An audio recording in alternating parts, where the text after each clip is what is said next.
Morning లేచి బయటికి రాగానే చల్లటి గాలి అయితే వచ్చిందనమాట. చాలా చల్లగా ఉన్నది వాతావరణం అంతని. సో కాసేపు అలాగ చల్లటి గాలిలో కూర్చున్న తర్వాత ఇంక ఇంట్లో అయితే బ్రేక్ఫాస్ట్ అయితే చేశారు. ఈరోజు పెసరట్లు అయితే వేశారనమాట. దాంతోపాటు అల్లం చట్నీ కూడా చేశారు. చల్లదనానికి పిల్లలు చూడండి ఏం చేస్తున్నారు.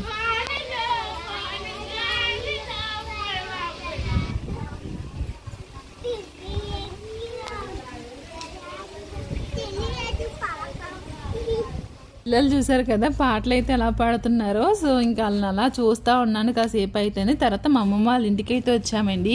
ఇంక ఇక్కడ అయితే తామరాకులు అయితే ఉన్నాయన్నమాట. ఇంకా విరాజ్ అయితే ఇంక అట్లతోటి ఆడుతూ ఉన్నాడు. ఇక్కడ కాసేపు కూర్చుని తర్వాత ఇంటికి అయితే వచ్చేసామండి. ఇంక ఇంటికాడైతే అమ్మ చేపల పులుసు అయితే పెట్టిందనమాట. మీరు ఎవరైనా బెండకాయలు ఇలా వేస్తారా లేదన్నది కామెంట్ చేయండి. మేమైతే ఇలాగే వేసుకుంటాం బెండకాయలు అయితేని.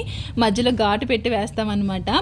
సో ఇంక తర్వాత అయితే పిల్లలతో అయితే కాసేపు అలా ఆడుకుంటూ ఉన్నాం అనమాట. సో ఈ రోజు అయితే ఇలా జరిగింది. నచ్చితే లైక్ చేయండి, మన ఛానల్ సబ్స్క్రైబ్